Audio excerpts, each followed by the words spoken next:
दोस्तों आज हम कॉन्सेप्ट समझेंगे रिसेशन का मतलब मंदी। अगर किसी देश के अंदर मंदी आना चालू हो जाती है तो उस पर्टिकुलर कंडीशन में करेंसी के ऊपर क्या इंपैक्ट पड़ने वाला है और कौन कौन सी चीजें उससे बची रहने वाली है और दुनिया भर के लोग इस पर्टिकुलर सिचुएशन में क्या स्ट्रैटेजीज यूज करते हैं वो आज मैं आपको समझाने की कोशिश करूंगा। Let's start. सबसे पहली बात आती है मंदी। जब आती है तो आपने सुना होगा कि भाई सबसे पहली बात आती है इकोनॉमिकल एक्टिविटी जो होती है, इकोनॉमिकल एक्टिविटीज जो है वो एकदम से कम होना चालू हो जाती हैं। दूसरी प्रॉब्लम ये आती है जो बड़े बड़े लाइक बाहर के इन्वेस्टर्स होते हैं वो लोग अपने पैसे को अपने देश वापस लेना चालू कर देते हैं बिकॉज उनको लगता है कि इस पर्टिकुलर कंट्री के अंदर प्रॉब्लम्स क्रिएट हो रही हैं, जैसे कि अनस्टेबिलिटी बोल सकते हो पॉलिटिकल या मिलिट्रिकल पावर की थ्रू, या फिर बोल सकते हो वहां पर कोई ऐसी प्रॉब्लम्स आ रही है लाइक एनर्जी सेक्टर के अंदर। डिफरेंट डिफरेंट कंडीशंस हो सकती हैं इस पर्टिकुलर चीज के अंदर। तीसरी चीज आ जाती है आम जनता। आम जनता क्या करती है आपको पता ही, मैंने बताया था कि आम जनता अपना पैसा नॉर्मली बैंक्स के अंदर रखती है और बैंक के अंदर रखने के साथ में उनको लगता है कि मैंने अपने अकाउंट में 10 लाख रुपीज रखे हैं। 10 लाख के नंबर तो 10 लाख ही दिखते हैं बट उसकी परचेजिंग पावर धीमे धीमे क्या होने लगती है वो समझिएगा। उसकी परचेजिंग पावर, मान लो किसी देश के अंदर रिसेशन है, मंदी चल रही है, वहां पे ना तो एक्सपोर्ट इंपोर्ट कुछ नहीं हो रहा, वहां पे कह सकते हो इन्वेस्टर जो है पैसे को बाहर निकाल रहे हैं, वहां पर जो जनता का पैसा बैंक में रखा हुआ है उसके ऊपर कह सकते हो उसकी वैल्यू पे क्या इंपैक्ट पड़ेगा। डायरेक्टली या इनडायरेक्टली वो पैसा डाउन ही जाने वाला है। क्यों जाने वाला है? उसकी परचेजिंग पावर बहुत ही ज्यादा कम होती जाएगी और उसके अकाउंट में वो दिखेगा जरूर कि पैसा है बट एक्चुअल में उसकी वैल्यू धीमे धीमे धीमे धीमे उस बेचारे को पता भी नहीं लगेगा कि पैसे की वैल्यू कम हो गई।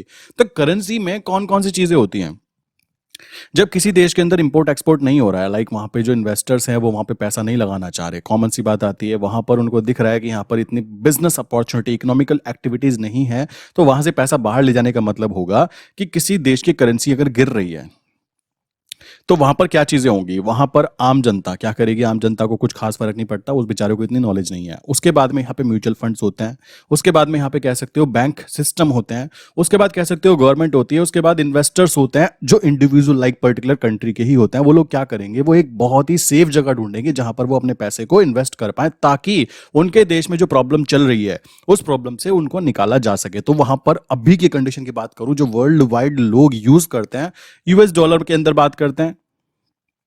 ठीक इसी तरीके से बोल सकते हो सेकंड कंडीशन हो सकती है, यहां पे कह सकते हो कि हमारा जो सेकंड स्टेबल माना जाता है उसको बोल सकते हो गोल्ड की बात की जाती है। सिंपल सी बात है, यहां पर लोग इन्वेस्ट करते हैं। अब जैसे मान लीजिए किसी कंट्री के अंदर प्रॉब्लम क्रिएट हुई, लाइक मंदी आनी स्टार्ट हुई, तो वहां के लोग क्या करेंगे? वहां के लोग क्या करेंगे? चुपचाप इन्वेस्टमेंट करना चालू कर देंगे किसके अंदर? डॉलर करेंसी के अंदर। क्योंकि मैंने पहले भी आपको बताया डॉलर जो है वो एक करेंसी ना होकर एक वेपन है उस पर्टिकुलर देश के लिए। क्यों? क्योंकि डिफरेंट डिफरेंट कंट्रीज लाइक पूरे वर्ल्ड के ऊपर डिफरेंट डिफरेंट जो कंट्रीज हैं वो कंट्रीज करती क्या है, अगर वहां पर कोई अनस्टेबिलिटी क्रिएट होती है इकोनॉमिकली या फिर बोल सकते हो कोई भी प्रॉब्लम होती है, तो वहां के जो इन्वेस्टर्स होंगे, वहां के जो बैंकिंग सेक्टर के लोग होंगे, वहां के जो इंस्टीट्यूशंस होंगे जो पैसे को फंड को मैनेज करते हैं, वो लोग डॉलर के अंदर इन्वेस्टमेंट करना चालू कर देते हैं। मैंने आपको पहले भी एग्जांपल के तौर पे बताया कि अगर हमारे यहाँ पे कोई ऐसी प्रॉब्लम आती है तो हम क्या करेंगे? यूएसडीएनआर की बात की जाए, हमें दिख रहा है कि हमारी मंदी आनी स्टार्ट हो गई, हमारे डॉलर की वैल्यू के साथ में कंपेरिजन किया जाए गिरता जा रहा है, तो यूएसडीएनआर अगर हमारा भी 80 चल रहा है, हमें पता है कि हमारे यहाँ पे प्रॉब्लम हो रही है, इकोनॉमिकल एक्टिविटी नहीं हो रही, इंपोर्ट एक्सपोर्ट नहीं हो रहा, प्लस हमारे यहाँ पे प्रॉब्लम ये भी है कि हमारे यहाँ पे बिजनेस अपॉर्चुनिटी ज्यादा नहीं हो रही। तो उस कंडीशन में आम आदमी तो कुछ नहीं करेगा, उसको तो कोई फर्क नहीं पड़ेगा, बट जो ये हैं इंस्टीट्यूशंस, बैंक्स या ये लोग होंगे, ये अपने आप की बचाने के लिए या तो डॉलर में इन्वेस्टमेंट करेंगे या फिर गोल्ड में इन्वेस्टमेंट करेंगे। तो कॉमन सी बात है, अगर यूएसडी आईएनआर 80 है, अगर ये कल को 83 हो जाएगा, क्यों हो जाएगा? क्योंकि आईएनआर की वैल्यू गिर रही है। हमें पता है कि हमारे यहाँ पे रिसेशन या मंदी चल रही है। उस कंडीशन में जो यहाँ की स्मार्ट जनता होगी वो क्या करने वाली है? यूएसडी आईएनआर को बाय करके चलने वाली है। कॉमन सा कॉन्सेप्ट आता है। इस तरीके से आपने इनडायरेक्टली बोलोगे तो आपने डॉलर को खरीदा, और ये डॉलर खरीदा, आप सोचोगे डॉलर खरीदा क्या मैं इंटरनेशनल मार्केट में खरीदा? नहीं यार, तुमने अपने घर में बैठ कर खरीदा और अपने आरबीआई और सेबी रजिस्टर्ड ब्रोकर्स के साथ खरीदा। ऐसे ही डिफरेंट डिफरेंट कंट्रीज में लाइक सब जगह पर ऐसे पेयर्स अवेलेबल होते हैं जिनके तहत आप लोग डायरेक्टली या इनडायरेक्टली डॉलर के अंदर इन्वेस्टमेंट कर पाते हो। अब कुछ लोग बोलेंगे अगर अमेरिका में ही या डॉलर के अंदर ही प्रॉब्लम क्रिएट हो जाए, तो भाई यहां पर जो प्रॉब्लम क्रिएट होगी ना, वहां पर इंडिविजुअल देश की तो प्रॉब्लम होगी ही होगी, बट उस प्रॉब्लम को सॉल्व किया जा सकता है। क्यों? डिफरेंट डिफरेंट देश डिफरेंट डिफरेंट कंट्रीज पैसा इन्वॉल्व करते हैं डॉलर के अंदर, तो वो एक करेंसी ना होकर पूरा का पूरा कह सकते हो इन्वेस्टमेंट हब की तरह काउंट किया जाता है। ये बात ध्यान रखना, हमारी करेंसी में बहुत ही कम लोग इन्वेस्ट करते हैं। आपने कभी सुना कि इस पर्टिकुलर कंट्री की करेंसी के अंदर ये वाला देश इन्वेस्ट कर रहा है? आपने कभी सुना ऐसा कि आईएनआर के अंदर डिफरेंट डिफरेंट कंट्रीज इन्वेस्ट कर रही हैं? अगर वो आईएनआर के अंदर इन्वेस्ट करेंगे तो आईएनआर की वैल्यू मजबूत होगी, और आईएनआर मजबूत होगा तो कॉमन सी बात है डॉलर के मुकाबले हम मजबूत होंगे। अभी हमको 80 रुपीज पे करने पड़ रहे हैं, तो हो सकता है फिर वहां पे 70 पे करने पड़े $1 के मुकाबले। तो ये बात ध्यान रखिएगा, डॉलर एंड गोल्ड की बात की जाए, ये दो ऐसे एक स्टेबल कह सकते हो आपको एक वैल्यू देंगे जिसके अंदर बड़ी बड़ी कंट्रीज इन्वेस्ट करती हैं, बड़ी बड़ी कंपनीज इन्वेस्ट करती हैं। कतर की बात की जाए, मैं एक बार देख रहा था आर्टिकल, कतर की बात की जाए, उनके यहाँ पे जो नेचुरल रिसोर्सेज हैं उसको पता है कि वो खत्म हो जाएंगे एक टाइम के अंदर, तो उन लोगों ने एक स्ट्रैटेजी इंप्लीमेंट की। वो क्या करते हैं, डिफरेंट डिफरेंट कंट्रीज के अंदर इन्वेस्टमेंट करते हैं, जैसे डॉलर के अंदर हो गया, जैसे कि बोल सकते हो डिफरेंट डिफरेंट कंपनीज के अंदर, डिफरेंट डिफरेंट देशों की कंपनीज के अंदर जो उनको लगता है। तो अब क्या है, वहां से जो उनको रेवेन्यू जनरेट होता है उसके तहत वहां की गवर्नमेंट बहुत ही अच्छा डेवलपमेंट कर पा रही है, और ये चीज बहुत इंपॉर्टेंट हो जाती है उस देश के लिए जिसके पास नेचुरल रिसोर्सेज है और उसको पता है कि एक पर्टिकुलर टाइम के बाद में नेचुरल रिसोर्सेज खत्म हो जाते हैं। तो ये स्मार्टली ये लोग वर्क करते हैं, तो इस वजह से यहाँ पे कह सकते हो इनके देश के अंदर आने वाले समय में कोई खास प्रॉब्लम नहीं आने वाली, क्योंकि देश के अंदर अगर इकोनॉमिकल एक्टिविटी नहीं भी होती, कोई बिजनेस नहीं होता, तो जिन पर्टिकुलर कंपनीज के अंदर इन्होंने हिस्सा लिया हुआ है या फिर कह सकते हो शेयर्स खरीदे हैं या जो भी इन्वेस्टमेंट की हुई है, वो वहां से प्रॉफिट कमा पाएंगे। ये स्ट्रैटेजी होती है डाइवर्सिफिकेशन, कह सकते हो अपने पोर्टफोलियो को बांट दिया। और इसके अंदर एक बहुत बड़ी अमाउंट के अंदर कह सकते हो इन्वेस्टमेंट डॉलर के अंदर भी होती है, इस बात को ध्यान रखना। ये सबसे ज्यादा स्टेबल करेंसी यूं ही नहीं बोली जाती, क्यों? क्योंकि आप इसकी अगर देश की इकोनॉमी को देखोगे तो वो बहुत ही ज्यादा बड़ी है, बहुत ही ज्यादा बड़ी।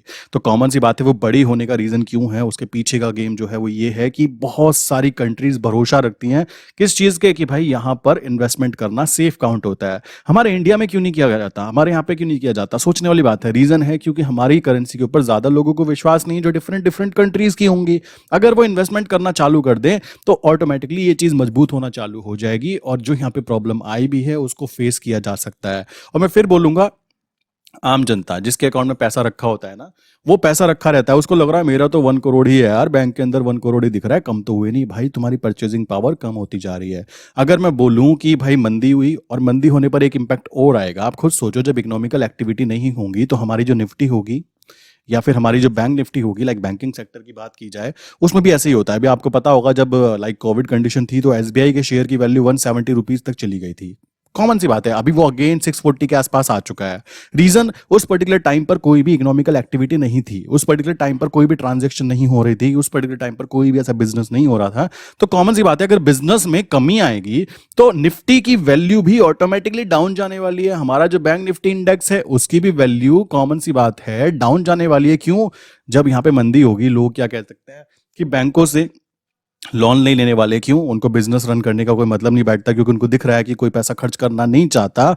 उस पर्टिकुलर कंडीशन के अंदर हमें ये बात ध्यान रखनी है कि हमारी निफ्टी भी डाउन जाने वाली है, और निफ्टी डाउन जाने का मतलब है हमारा जो यूएसडी आईएनआर की वैल्यू है वो ऊपर रॉकेट होने वाली है, अगर ऐसी कंडीशन बनती है तो। ये बात ध्यान रखना, जब हमारी निफ्टी डाउन जा रही है इसका मतलब क्या हो रहा है कि इकोनॉमिकल एक्टिविटी नहीं हो रही, हमारा जो देश में व्यापार हो रहा है वो कम हो रहा है। तो कॉमन सी बात है, जब व्यापार कम हो रहा है और बहुत सारी चीजें ऐसी हैं जो इकोनॉमिकल एक्टिविटीज में काउंट नहीं हो रही, तो भाई आपकी करेंसी तो डाउन जाएगी ना। अब करेंसी डाउन जाने का मतलब क्या होगा? यूएसडी आईएनआर की वैल्यू कैसे पता करेंगे? अगर आईएनआर की वैल्यू मजबूत होती तो हमें कम पैसा चुकाना पड़ता, लाइक ये नीचे की तरफ आता यूएसडी आईएनआर। बट अब हमारी इकोनॉमिकल एक्टिविटी गिर रही है, तो यूएसडी आईएनआर के कंपैरिजन में देखा जाए तो आईएनआर की वैल्यू ऑटोमेटिकली कम हो रही है। क्यों? जो व्यापार हो रहा है वो व्यापार कम हो रहा है इस पर्टिकुलर करेंसी के तहत या फिर इस देश में, तो ये तो ऑटोमेटिकली ग्रो करेगा ही ना। तो इसके तहत क्या होगा? यूएसडी आईएनआर की वैल्यू ऊपर जाएगी। मैंने आपको पहले भी कॉन्सेप्ट समझाया था कि अगर निफ्टी भी नीचे जा रही है और आपका यूएसडी आईएनआर भी नीचे जा रहा है, तो ये बात समझ जाना कि भाई यूएसडी आईएनआर नीचे जाने का मतलब है आईएनआर में मजबूती आ रही है। कॉमन सी बात है, बट ऐसा कैसे हो सकता है जब निफ्टी भी डाउन जा रही हो? तो यहां पर प्रॉब्लम क्या होगी? यहां पर हमेशा याद रखना निफ्टी ही रॉन्ग होगी, क्योंकि यहां पे बड़े प्लेयर्स उसको डाउन ले जाने की कोशिश कर रहे होते हैं, बट करेंसी के अंदर ऐसा पॉसिबल नहीं है कि उसको कोई इंसान या फिर कह सकते हो कोई पर्टिकुलर कंट्री भी उसको एक साथ नीचे डाउन नहीं गिरा सकती। इस बात को ध्यान रखना, ये बहुत ज्यादा इंपॉर्टेंट हो जाता है। और अगर कभी लाइक हमारा यूएसडी आईएनआर भी ऊपर है और निफ्टी भी ऊपर है, तो कॉमन सी यहाँ पे बात क्या होगी, यह ध्यान रखो कि हमारा यूएसडी आईएनआर जो होगा वो करेक्ट होगा उस पर्टिकुलर टाइम पर निफ्टी गलत होगी, ये बात ध्यान रखना। अगर यूएसडी आरआर ऊपर जा रहा है तो निफ्टी को नीचे जाना ही चाहिए, ये रूल है एक्चुअल में। ये बात समझने का अगर आप देखोगे तो कॉमन सी बात आती है। जब मैं निफ्टी में भी काम किया करता था तब कैसे पता करता था कि अगर मेरा यूएसडी आरआर गैप डाउन खुल रहा है, तो कॉमन सी बात है यूएसडी आरआर गैप डाउन खुलने का मतलब क्या हुआ कि भाई हमारा आईएनआर की वैल्यू मजबूत हुई है, कॉमन सी चीज है, तो हमारी निफ्टी जो है वो गैप अप खुलनी चाहिए। तो ये रिलेशन होता है इसके बीच में, ये एक दूसरे के अपोजिट चलते हैं, ये बात भी ध्यान रखिएगा।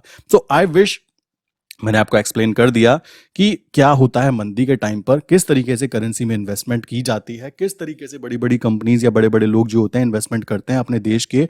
जब उनको लगता है यहाँ पर मंदी है तो वो क्या करेंगे, अगर मान लो इंडिया में कोई प्रॉब्लम है तो क्या करेंगे, यूएसडी आरआर को बाय कर लेंगे। इससे क्या होगा, उनको पता है कि डॉलर की वैल्यू तो मजबूत है ही, क्यों सबके सब लोग यहाँ पे इन्वेस्टमेंट कर रहे हैं और वो उस पर्टिकुलर इंडिविजुअल देश के साथ तो जुड़ा ही जुड़ा है, plus different different companies different different countries भी उसके अंदर इन्वेस्टमेंट करती है भरोसे के कारण। सो ये है रीजन उसका एक स्टेबल इन्वेस्टमेंट के तौर पर देखे जाने का। क्लियर। उसी के साथ में गोल्ड तो है ही, आपको पता है गोल्ड तो चलता ही रहता है। गोल्ड तो ऐसी इंडिविजुअल चीज हो गई जिसमें इन्वेस्टमेंट करोगे तो एक रिटर्न आता है, बट वो रिटर्न आता है जो कि एक स्टेबल नॉर्मल रिटर्न बोल सकते हो, बट करेंसी में हाई रिटर्न देखने के लिए मिल जाते हैं। सो आई विश कि आपको ये कॉन्सेप्ट क्लियर हो गया होगा। फिर भी किसी को कोई क्वेश्चन है ना तो ये नंबर है 9837482890।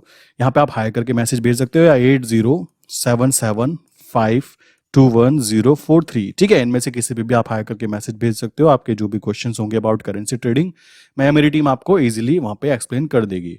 किसी को डिस्कॉर्ड सर्वर अगर मेरा ज्वाइन करना है, सो नीचे मैंने डिस्कॉर्ड सर्वर की ना लिंक दी है, इसी डिस्क्रिप्शन बॉक्स के अंदर आपको लिंक दी गई है, वहां से आप इजीली ज्वाइन कर सकते हो। किसी को कोई भी तरीके को क्वेश्चन हो तो नीचे कमेंट कर सकते हो। वीडियो पसंद आई हो, कॉन्सेप्ट समझ में आया, देखो मेरा मेन मकसद ये नहीं है कि केवल यहाँ पे प्रॉफिट लॉस वीडियो दिखाता रहूं, ये चीजें फालतू की चीजें हैं।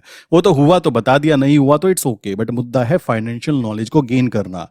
आपको ये कॉन्सेप्ट पता लग गया कि भाई अगर कहीं पे मंदी आती है तो उस देश में क्या हो सकता है, कहाँ इन्वेस्टमेंट की जानी चाहिए, क्यों इन्वेस्टमेंट की जानी चाहिए, लॉजिक क्या है उसके पीछे का, देन वीडियो बनाने का काम सक्सेसफुल हुआ। और वीडियो पे चाहे 100 व्यूज आए मुझे कोई फर्क नहीं पड़ेगा, क्यों 100 में से अगर 2 लोगों ने भी ये कॉन्सेप्ट समझ लिया और उनके माइंड में ये बात आ गई कि भाई निफ्टी भी ऊपर जाए और यूएसडी आरआर भी ऊपर जाए तो घपला कौन कर रहा है, निफ्टी। ये बात अगर वो समझ गए, ये चीज उन्होंने नोटिस कर ली, देन डेफिनेटली उनका कुछ ना कुछ प्रॉफिट जरूर होगा इस वीडियो के कारण। और यही तो मेरा मेन मकसद था कि क्लाइंट के पास में ये इंडिविजुअल नॉलेज पहुंच जाए।